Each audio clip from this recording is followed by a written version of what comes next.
नमस्कार। आज वैसे तो मैं रिलायंस की जो एजीएम हुई है अभी 15 जुलाई को उसकी बात करने जा रहा हूं, लेकिन कई बड़े संदर्भ हैं, इसलिए जरा ध्यान से सुनिएगा। ये सिर्फ एक कंपनी की सामान्य वार्षिक सभा भर का मसला नहीं है।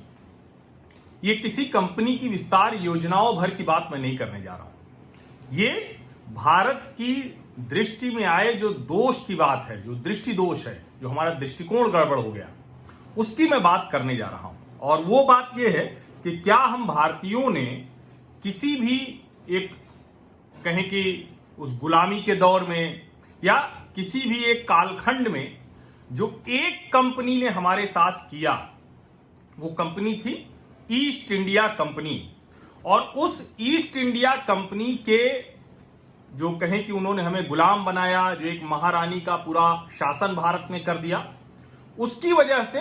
और दूसरी एक वजह ये कि जो ये वामपंथी विचार है, जो कहने को तो सरोकारी है, लेकिन जिसने भारत में उद्योग विरोधी, उद्यमिता विरोधी, किसी की कुछ करने की इच्छा, महत्वाकांक्षा विरोधी ऐसा एक वातावरण तैयार कर दिया।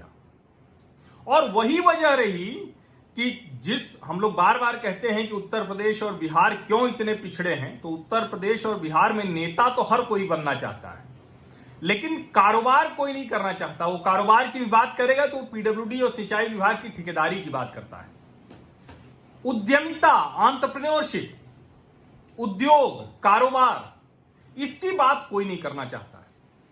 और आज हम 21वीं शताब्दी में अगर भारत सब तरह से, जनसंख्या के लिहाज से, भारत की जो स्थिति है उसके लिहाज से, हमारी दुनिया में जो हमारे संबंध रहे उसके लिहाज से, भारतीयों ने जो दुनिया भर में जाके किया है उसके लिहाज से, किसी भी लिहाज से देखें तो भारत की भूमिका आज बहुत महत्वपूर्ण होनी थी। लेकिन जहां हम पीछे रह जाते हैं वो वही वजह है जो ईस्ट इंडिया कंपनी की गुलामी और वामपंथियों की वैचारिक गुलामी, इन दो चीजों ने भारतीयों के मन में डाल दिया कि उद्योग, उद्यमिता, कंपनी का बढ़ना, कारोबार का बढ़ना, ये सब आपको लूटने के लिए है, आपको गुलाम बनाने के लिए है। और मैं एक सवाल बस आपसे पूछता हूं कि इस चाइनीज वायरस के प्रकोप के दौर में अगर जियो का प्लेटफॉर्म इतना डेवलप नहीं रहा होता, अगर जियो ने देश भर में इतनी शानदार सुविधाएं नहीं पहुंचाई होती और जो रेट्स हैं वो इतना नीचे नहीं आया होता, तो हमारी जिंदगी कितनी अलग होती।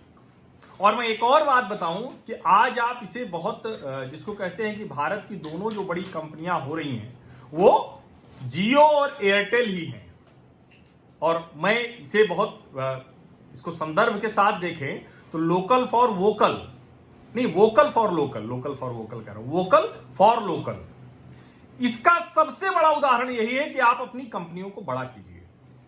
और हमारी एक कंपनी बहुत बड़ी हो गई है, इतनी बड़ी कि दुनिया भर की कंपनियां उसके साथ हाथ मिलाना चाहती हैं। गूगल ने बड़ा निवेश किया है और भी दूसरी कंपनियां निवेश कर रही हैं, लेकिन अभी जो सामान्य वार्षिक सभा हुई उसमें जो कुछ सामने आया और जो उन्होंने बताया, जो एम्बिशियस प्लान है, वो दिखाता है कि अगर हम किसी भी लिहाज से, रिलायंस का बढ़ना देश की तरक्की के साथ जुड़ा हुआ है, या कहें कि देश की जो तरक्की है उसमें रिलायंस की तरक्की बहुत महत्वपूर्ण हो गई है। करीब 12 लाख करोड़ की कंपनी हो गई है। मार्केट कैपिटलाइजेशन जिसको बाजार की भाषा में बोलते हैं, तो 11,68,000 करोड़ से ज्यादा, इतने की मार्केट कैपिटलाइजेशन है। और जब हम कहते हैं किसी कंपनी के बारे में, तो धीरू भाई अंबानी ने रिलायंस के ऊपर, आप दुनिया भर के आरोप लगाइए, तरह तरह की चर्चा कीजिए, लेकिन धीरू भाई अंबानी ने नए क्षेत्रों में, और धीरू भाई अंबानी ने जो इन्वेस्टर्स की कंपनी होती है, जो शेयर होल्डर्स की कंपनी होती है, पहली कंपनी थी जिसकी एजीएम जो है वो 80s में एक स्टेडियम में हुई थी, ये रिलायंस कंपनी है। और अभी चाइनीज वायरस के दौर में मैंने जो पढ़ा, पता किया, देखा, सुना कि रिलायंस ने किसी कर्मचारी की छटनी नहीं की है। रिलायंस से कोई कर्मचारी निकाला नहीं गया है। और चूंकि मैं मीडिया में हूं तो सिर्फ मीडिया की बात करूंगा। नेटवर्क 18 जिसको रिलायंस ने खरीद लिया राघव बहल से, उस नेटवर्क 18 में भी 7.5 लाख एनुअल सालाना तनख्वाह वालों को 10% कटौती की गई, जो बहुत मामूली है अगर हम इस तरह का देखें। लेकिन रिलायंस का बड़ा होना कैसे हो, आप संदर्भ के साथ समझिए, मैं कोशिश करूंगा। गूगल 33,737 करोड़ निवेश कर रहा है जियो में और ले रहा है 7.7% हिस्सेदारी। और इसको आप समझें, जो गूगल भी कह रहा है और जियो भी कह रहा है कि ये कोई सिर्फ फाइनेंशियल इन्वेस्टमेंट नहीं है, आप सिर्फ स्टेक नहीं खरीद रहे हैं, ये स्ट्रेटेजिक पार्टनरशिप है। क्योंकि गूगल को भी भारत का ये बड़ा बाजार दिख रहा है और गूगल दुनिया की सबसे बड़ी कंपनी, और उसे दिख रहा है कि जियो ही है। और ये क्यों हो सका? क्योंकि जियो ने बहुत पहले 2003 में ही ऑप्टिकल फाइबर नेटवर्क बिछाना शुरू कर दिया था, इतना बड़ा निवेश किया था। अगर इतनी बड़ी कंपनी नहीं होती तो ये निवेश कैसे कर पाती? और आज इसीलिए घरों तक अगर गीगा फाइबर पहुंच गया है तो आप हमेशा उसको इसी तरह से देखते हैं, कंपनी आई तो लूटने आई।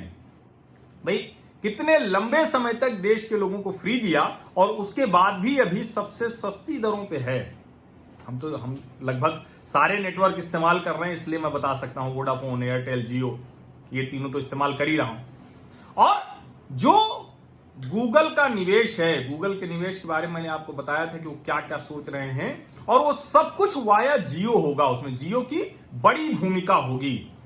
उसके अलावा जो जियो प्लेटफॉर्म लिमिटेड है उसमें और 4 स्ट्रेटेजिक पार्टनर्स हैं, फेसबुक है, इंटेल है, क्वालकॉम है। यानी गूगल के अलावा 3 हुए, कुल 4, फेसबुक, इंटेल, क्वालकॉम, गूगल। अब ये चारों कंपनियां तकनीक, संचार, इसमें दुनिया की सबसे बड़ी कंपनियां हैं ये। और जो इसमें कुल निवेश अब तक हुआ है, कुल 14 निवेशकों ने किया है, 1.5 लाख करोड़ का निवेश आया है। जिसको कहते हैं ना कि कारोबारी हो तो ऐसा कि जो इस चाइनीज वायरस के दौर में भी इतने पैसे जुटा ले रहा है, 1.5 लाख करोड़। और एक और चीज जानने की, जब इस दौर में लोगों को पैसे की कमी है, लोगों का, रिलायंस जीरो डेट कंपनी हो गई है, यानी उसके ऊपर कोई कर्ज नहीं है। कर्ज का ना होना बहुत बड़ी चीज है। अब इसको जरा समझते हैं कि ये जो गूगल इन्वेस्ट करेगा वो किस किस चीज में करेगा। जो गूगल का निवेश है वो एक नारा दिया है मुकेश अंबानी ने और गूगल के सुंदर पिचाई ने, 2G मुक्त भारत।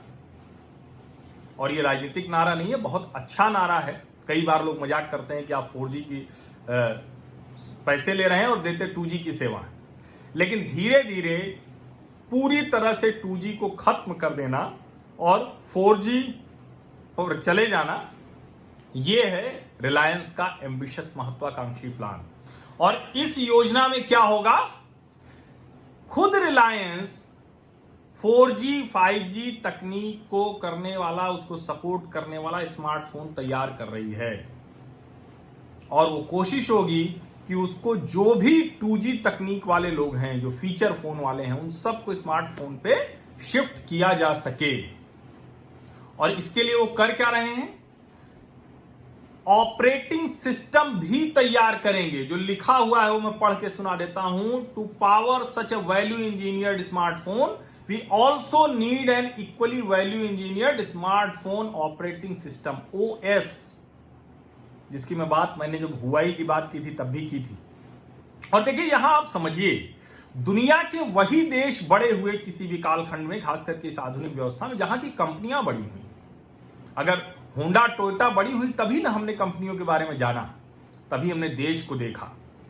जैपनीज टेक्नोलॉजी, जैपनीज एक तरह से एक समय में सारी तकनीक वही होती, एक समय में कोरियाई भर गए, सैमसंग नाम हो गया। एक समय में जर्मनी की कंपनियां ब्रांड उनके भर गए, एक समय में अमेरिकी कंपनियां ब्रांड भर गए। और अब नए समय में जब चीन तकनीक और संचार के मामले में सब जगह हावी होने लगा तो लगा कि इसका सब हो गया, अलीबाबा, हुवेई, जेटी, ऐसी बहुत सी कंपनियां उनकी।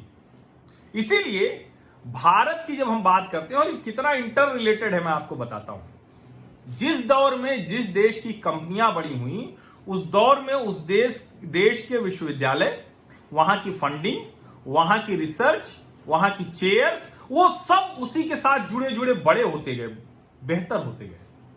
क्योंकि आदमी कहता है ना कि जब मूलभूत जरूरतें पूरी होंगी, उसके बाद आप बुद्धि विलासिता, शोध, बेहतरी करने की जीवन, पहले तो भोजन, पहले तो जो सामान्य चीजें हैं, अच्छी सड़क हो, अच्छी बिजली हो, अच्छा सब कुछ, उसमें अच्छा इंटरनेट भी जुड़ गया है, वो रिलायंस को आप उस तरह से देखिए। और अगर एक 4G 5G फोन साथ में ऑपरेटिंग सिस्टम के लाने की बात कर रहे हैं, तो टेक्नोलॉजी और जिस हम सिक्योरिटी की बात करते हैं, उसके लिहाज से कितना बड़ा ये इनिशिएटिव है, आप उसको ध्यान दीजिए। और इसमें लिखा हुआ है कि Google and Jio are partnering to build just such a smartphone operating system right here in India. ये गूगल के साथ बनेगा, लेकिन भारत में तैयार किया जाएगा। और इसमें आगे वो कह रहे हैं कि अब हम 5G युग की तरफ बढ़ रहे हैं, और ये कह रहे हैं कि सबसे अफोर्डेबल 4G फोन होगा। और जियो कह रहा है कि हमने पूरा 5G सॉल्यूशन तैयार कर लिया है। हमें आगे लिखा हुआ है इसमें, the made in India technology can be deployed and launched in years time once spectrum is available. यानी सरकार जैसे ही 5G स्पेक्ट्रम दे देगी, उस तारीख से 365 दिन यानी 1 वर्ष के भीतर वो 5G टेक्नोलॉजी लॉन्च कर देंगे, जिसपे हुएई का खतरा था, जिसमें सीधे सीधे सिक्योरिटी का खतरा था, वो ये काम करेंगे। और उसमें लिखा हुआ है, उसके बाद ये दुनिया के दूसरे टेलीकॉम ऑपरेटर्स को भी 5G टेक्नोलॉजी सॉल्यूशंस देने के लिए सक्षम होंगे। ये बहुत बड़ी बात है, इसको आप उस तरह से देखेंगे तो बहुत बड़ी बात है। और जियो क्या क्या करने जा रहा है, जिसको बार बार वो कहते हैं कि उन्होंने लिखा हुआ है, एक उसका मैं पैरा पढ़ दे रहा हूं, path ahead for Jio platforms with its over 20 startup partners who are now part of our family has built significant world-class capabilities in several cutting-edge technology। यानी जो आज की आधुनिक तकनीक है, इसमें 20 नए स्टार्टअप के साथ जो उनका हिस्सा बन गए, वो क्या क्या कर रहे हैं जरा सुनिए। पहला 4G and 5G technology, 4G 5G तकनीक। दूसरा क्लाउड कंप्यूटिंग, जो बड़ा महत्वपूर्ण होने वाला है। तीसरा डिवाइस एंड ऑपरेटिंग सिस्टम्स, यानी कम से कम आप इसमें आत्मनिर्भर हो जाएं, क्योंकि ये सबसे महत्वपूर्ण है, आने वाला समय इसी पर जाने वाला है। बिग डेटा एनालिटिक्स, जिसकी दुनिया भर की नजर जिस पर है। Machine learning and artificial intelligence, जिसको कहा जा रहा है कि मशीन लर्निंग और आर्टिफिशियल इंटेलिजेंस ही आने वाले समय में दुनिया की दशा दिशा तय करेगा। Virtual and mix reality, blockchain, natural language understanding, computer vision. अब आप इसको समझिए। और कहां कहां ये काम करने जा रहे हैं? Media, financial services, new commerce, education, health care, agriculture, smart cities, smart manufacturing and smart mobility. अब ये सब देखते हो, आपको देखने का नजरिया होना चाहिए। एक नजरिया यह है कि देखिए सब जगह रिलायंस घुसा जा रहा है, इसमें बुराई क्या है? गूगल ने आपके हर जगह पहुंच बना ली, फेसबुक ने आपके हर जगह पहुंच बना ली, और तो और ये चाइनीज मोबाइल फोन ऐसे घुसाए कि आपको पता भी नहीं लगा, और उसमें इन वामपंथियों ने कभी बात नहीं की, अभी भी उसका मजाक उड़ाते हैं। तो मैं इसीलिए कह रहा हूं कि ईस्ट इंडिया कंपनी की गुलामी हम भारतीयों के दिमाग पे ऐसे चढ़ी हुई है कि कोई भी कंपनी बड़ी होती तो हम कहते हैं हमें लूटने जा रही है, हमें गुलाम बनाने जा रही है, लेकिन ऐसा है नहीं। और मैं फिर से दोहरा रहा हूं कि सोचिए कि अगर जियो नहीं रहा होता, जियो ने ये सब नहीं किया होता, तो आप सोचिए कि क्या इतनी सुविधाएं तकनीक के मामले में हमें मिल पाती? इसका जवाब है नहीं। और इसीलिए मैं एक एक चीजें आपको बता रहा हूं कि क्या क्या ये करने जा रहे हैं। और इसमें एक और चीज लिखी हुई है कि जियो का जो प्लेटफॉर्म है वो डोमेस्टिक और ग्लोबल मार्केट तैयार करेगा। अब ये डोमेस्टिक ग्लोबल मार्केट क्या है? अमेजॉन, फ्लिपकार्ट में भी वॉलमार्ट। तो आप कहते हैं कि जो ई कॉमर्स कंपनियां हैं वो भारतीय हैं क्या? तो जैसे इनमें खरीद कंपनी में निवेश कर रहे हैं लोग, वैसे ही रिलायंस के जियो प्लेटफॉर्म में भी कर रहे हैं। अब जियो का जो ऑर्गेनाइज्ड रिटेल में आना है, अभी वो कह रहे हैं कि अभी ही we are India's largest and most profitable retail business, यानी सबसे बड़े और मुनाफे वाले। एक अच्छी चीज है कि इन्होंने अपना जो बिजनेस मॉडल तैयार किया है, क्योंकि शुरू में लोग कह रहे थे इतने दिनों तक फ्री दे रहे हैं, इतना बड़ा निवेश किया है, ये ध्वस्त हो जाएगा, लेकिन एकदम नई चीज लेकर आए। और देखिए, जब इनोवेशन होता है, कंपनी कोई आती है, तो उसका मुकाबला कैसे होता है कि जब जियो लेकर आया गीगा फाइबर और घर पे सब कुछ आपको टीवी और वो सेट टॉप बॉक्स सब देने लगा, एयरटेल भी एक्सट्रीम लेके आ गया। और अभी आप सोचिए, जब जूम का दूसरे जितनी भी कंपनियां हैं उनका विकल्प खोजने की बात हुई, तो जियो मीट लेकर आया है सबसे पहले, प्योरली इंडियन कंपनी, जो बड़ी कंपनी है, जो उसमें लेके आए हैं। और एक बात मैं सिर्फ कहूंगा कि बीच बीच में जो ये खबरें आने लगती हैं और जानबूझ के जो वामपंथी जो विषैली बुद्धि वाले लोग हैं, वो खोजेंगे कि कहीं इसमें कोई एक चाइनीज मिल जाए या कुछ और मिल जाए या कुछ और मिल जाए। तो भाई, जूम भी वो चाइनीज अमेरिकन है, वो तो अमेरिका में चले गए, वहां की नागरिकता ले लिए। तो हमें अपने देश की कंपनी के बड़े होने को रोकना नहीं है। अगर पेटीएम बड़ी हो गई, ओयो बड़ी हो गई, बायजूस बड़ी हो गई और उसमें चीनी कंपनियों में निवेश कर दिया, तो हमें उसको कमजोर नहीं करना है, उसको मजबूत करना है। अगर वो मजबूत रहेंगे तो कल को इस स्थिति में हो जाएंगे कि अपने हिसाब से फैसले जैसे अभी ले रहे हैं आगे भी ले लें, और सरकार पॉलिसी के तौर पर भी इसका ध्यान रखेगी। ये जो ऑर्गेनाइज्ड रिटेल कह रहे हैं कि अभी ये दुनिया के टॉप 100 रिटेलर्स में आ गए हैं, ये एक बहुत जरूरी चीज है समझने की। जैसे रिलायंस अभी दुनिया की 51वीं सबसे बड़ी कंपनी है, और रिलायंस रिटेल जो कुछ ये कर रहा है, जैसे उन्होंने ये कहा है कि अब हम इसमें आगे क्या करेंगे, वो करें, अभी भी कर रहे हैं, आगे और करेंगे। We do this by partnering with farmers, small and medium scale manufacturers, merchants, vendors, startups and global company. यानी किसान, छोटे मझोले उद्योग, जो कारोबारी है, दुकानदार, मर्चेंट छोटे दुकानदार, वेंडर छोटे वाले जो उनके नीचे वाले होते हैं, इन सबको जोड़ के, और वो क्या करेंगे, क्या क्या हुआ है सुन लीजिए। वो कह रहे हैं अभी तक क्या कर लिया है। जो 12,000 स्टोर हैं रिलायंस के, उसमें से 2/3 टियर 2, टियर 3 और टियर 4 सिटीज में। इसका मतलब आप समझ रहे हैं, दिल्ली मुंबई से बाहर। दूसरा, जो वो कह रहे हैं कि हमने ढेर सारे किसानों के साथ मिलकर उनसे सीधा खरीदना शुरू किया है, और जो आंकड़ा बता रहे हैं वो बड़ा महत्वपूर्ण है। लोग कहते हैं कैसे किसानों की हालत सुधरेगी। 80% खरीद ये सीधे किसानों से कर रहे हैं, ऐसा ये दावा कर रहे हैं।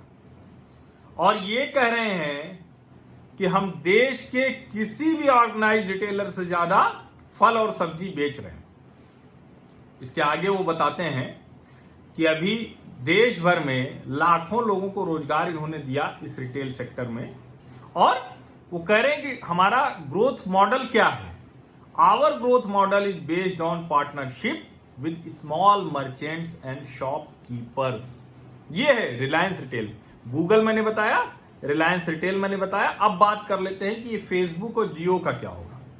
तो जियो मार्ट एक शुरू किया है। अब ये क्या करेंगे, इन्होंने व्हाट्सएप के साथ, फेसबुक के साथ मिलकर और ये शुरू किया है, जिसमें अब चूंकि व्हाट्सएप की जो यहां भारत में है 400 मिलियन है, यानी 40 करोड़ हो गए, और जियो का जो न्यू कॉमर्स प्लेटफॉर्म है उसको व्हाट्सएप के साथ ही जोड़ देंगे। जब उसको जोड़ देंगे तो जो कारोबारी है वो व्हाट्सएप और जियो मार्ट के जरिए अपने उत्पाद को ग्राहकों तक पहुंचा सकेगा। और इसमें लिखा हुआ है कि ये ऐसा नहीं है कि ये दुकानें बंद करने वाले हैं, and to ensure that consumers are able to transact seamlessly with nearby kiranas using Jio Mart and WhatsApp. यानी एक पेमेंट सिस्टम के तौर पर भी डेवलप करेंगे, जिससे व्हाट्सएप और जियो मार्ट के जरिए आप अपने नजदीकी जो किराना दुकानदार है उसको सामान खरीद के उसको भुगतान कर सकें। और इसमें बहुत साफ लिखा हुआ है कि जियो मार्ट है ही वही कि उत्पादक, कारोबारी, जो मर्चेंट्स हैं, कंज्यूमर ब्रांड, कंज्यूमर, इन सब को जोड़ेगा। और इनका कहना है कि अभी कुछ ही हफ्ते हुए हैं इसको लॉन्च किए हुए, 2.5 लाख ऑर्डर प्रतिदिन ये अभी ये कर रहे हैं। अब आप सोचिए कि ये कंपनी, और मैं बार बार कह रहा हूं कि इसमें आप अवसर देखिए, इसमें मौके देखिए। आप जिस भी क्षेत्र में हैं, मैं इसीलिए एक एक क्षेत्र बता रहा हूं कि आप उसमें मौके देखिए कि कहां कहां ये काम हो सकता है, कहां कहां आप इसका लाभ उठा सकते हैं। जो इतना बड़ा प्लेटफॉर्म है उसमें आप अपना लाभ कैसे उठा सकते हैं। जैसे मैं बार बार कहता हूं कि अगर YouTube नहीं होता तो क्या मैं आप लोगों तक पहुंच पाता क्या, ये आप समझिए। तो कोई भारत का गूगल, भारत का YouTube, भारत का फेसबुक, या भारत का अमेजॉन, भारत का वॉलमार्ट, भारत की BMW, भारत की होंडा, भारत की टोयोटा, ये सब बने तो इसके लिए जरूरी है कि हम अपनी कंपनियों को बड़ा होते हुए खुश होकर देखें। ठीक है, जहां कहीं वो गलत करेंगे तो उनके खिलाफ खड़े होंगे, फिर वो रिलायंस हो या कोई भी कंपनी हो। लेकिन ये जो काम वो कर रहे हैं इसमें आप देखिए कहां आप मौका निकाल सकते हैं। और वो कह रहे हैं कि ग्रोसरी के साथ साथ जियो मार्ट में वो इलेक्ट्रॉनिक्स, फैशन, फार्मास्यूटिकल और हेल्थ केयर इसको भी जोड़ेंगे। आने वाले सालों में वो क्या करने वाले हैं, वो देश के हर शहर में जियो मार्ट खोलने की तैयारी है। और जो उसमें देखिए वो कह रहे हैं कि रिटेल इकोसिस्टम ऐसा तैयार करेंगे जिससे कि जहां जहां कमियां हैं, और खास करके वो एक शब्द बार बार इस्तेमाल कर रहे हैं कि फार्मर्स के लिए वो बहुत कुछ इसमें लाने वाले हैं। तो मैं कहूंगा कि जो भी आप खेती किसानी करते हैं और आप खास करके ये देश दुनिया की समझ रखते हैं, तो आप इसमें देखिए कि कहां कहां मौके हैं। शुरुआती दौर में वो मौके लपक लीजिए। और इसमें देखिए ये भी 200 शहरों में ये अभी लेके आ गए हैं। और इसके अलावा फिर आगे वो बहुत सी चीजें हैं जिसमें फ्यूल बिजनेस की बात कर रहे हैं, वो एनर्जी की बात कर रहे हैं, क्लाइमेट चेंज की बात कर रहे हैं, क्लीन एंड अफोर्डेबल एनर्जी की बात कर रहे हैं, और बहुत सी चीजें हैं जो इन्होंने कहा हुआ है जो अपनी इस जियो की उसमें है। लेकिन जो एक बात मैं अक्सर कहता हूं कि भारत का तंत्र वही था कि राज सत्ता ने तो लोगों का भला किया ही, लेकिन आप किसी शहर में किसी जगह घूमने जाते हैं तो जो धर्मशाला होती है, जो पानी की जगह होती है, बावली जिसको कहते हैं, वो होती है, या ऐसी कोई भी चीज जो जनता के उपयोग की हित की है, वो सब राजाओं ने नहीं बनवाई थी। वो जो उस वक्त के कारोबारी थे, वणिक थे, वैश्य थे, जिनको हमने आज के समय में बनिया कह के और दूसरी दृष्टि से देखने लगे कि हर चीज में चोरी करते हैं, ज्यादा मुनाफा कमाते हैं, घटिया माल बेचते हैं, ये करते हैं, वो करते हैं, टैक्स चुराते हैं, इस तरह से हमने छवि कर दी।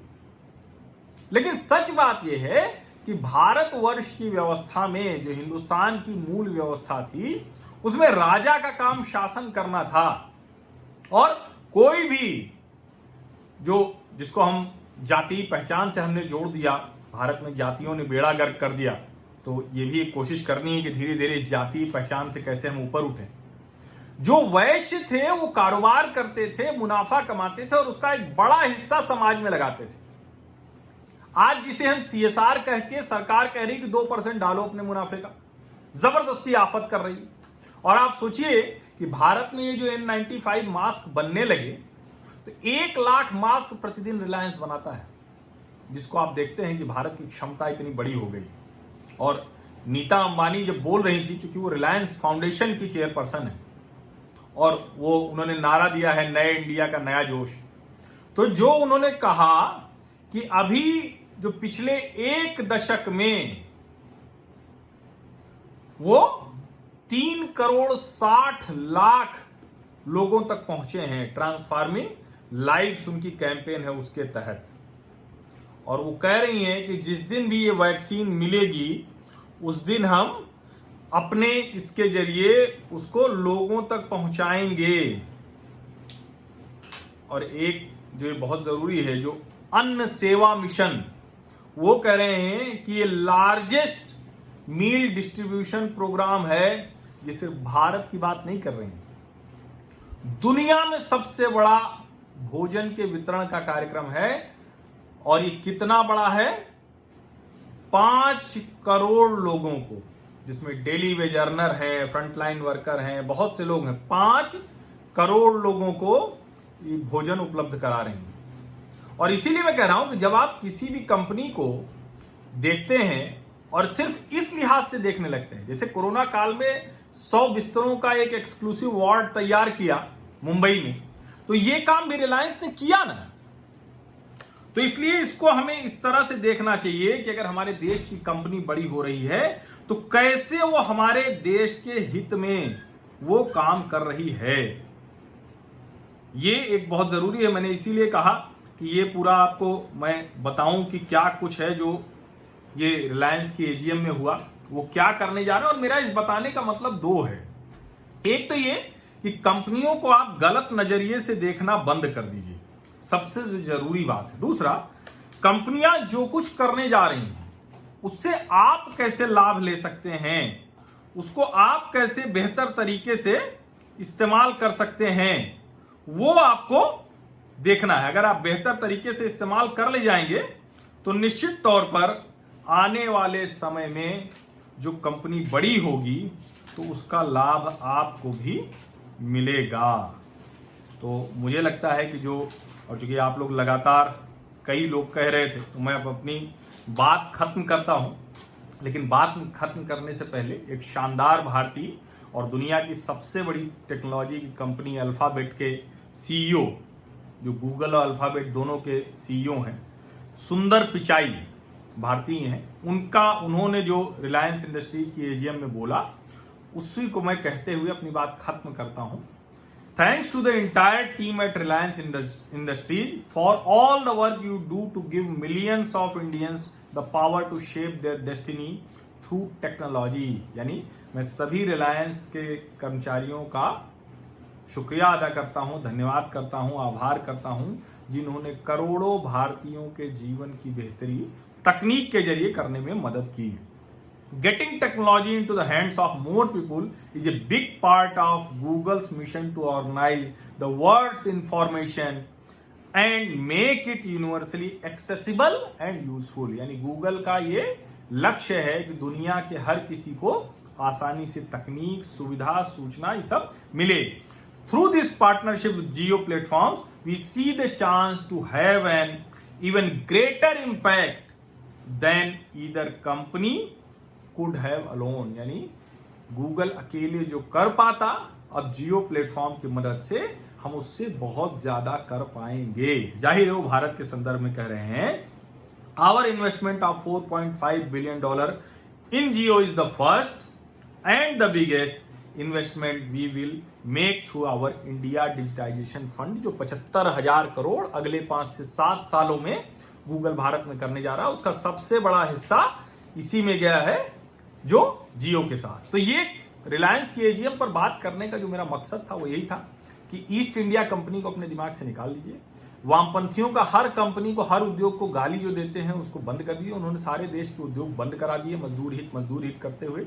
मजदूरों का हित तब होगा जब कंपनी बेहतर चलेगी, बढ़िया चलेगी, हंसते रहेंगे उद्योगपति, तो कर्मचारी और मजदूर भी हंसते रहेंगे। और मैं फिर से रिपीट कर दूं कि मेरी जानकारी के मुताबिक इस वायरस के समय में रिलायंस ने किसी कर्मचारी की छंटनी नहीं की, और जो सैलरी कट भी किया है वो 10% का मामूली है। जिसे मैं नेटवर्क की टीम जानता हूं तो वहां 7.5 लाख के ऊपर जिनकी एनुअल थी उनकी 10% कटौती हुई है। जहां कंपनियों ने लोगों को नौकरी से निकाल दिया, तनख्वाह नहीं दे रहे हैं, कंपनियां बंद हो रही हैं, लोगों के पास कैश नहीं है, उसमें रिलायंस जीरो डेट कंपनी भी हो गई है। 11,68,000 करोड़ रुपए का मार्केट कैपिटलाइजेशन।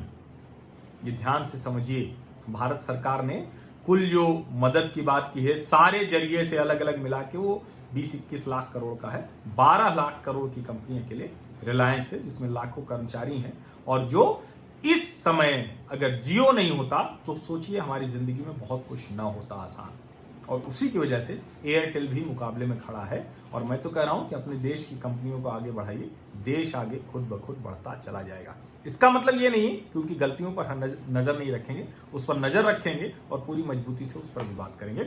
बहुत बहुत धन्यवाद। आप लोग लगातार इसकी बात कर रहे थे कि रिलायंस के एजीएम पर बात कीजिए, तो इसलिए मैंने विस्तार से चर्चा की। हालांकि थोड़ा सा देरी हो गई, और आप लोग चाहते हैं कि इस तरह की चर्चा भी लगातार होती रहे, तो आपको करना कुछ नहीं है, सिर्फ आप इसको सब्सक्राइब कर लीजिए और नोटिफिकेशन वाली घंटी भी दबा दीजिए। बाकी का काम मैं करता रहूंगा। बहुत बहुत धन्यवाद।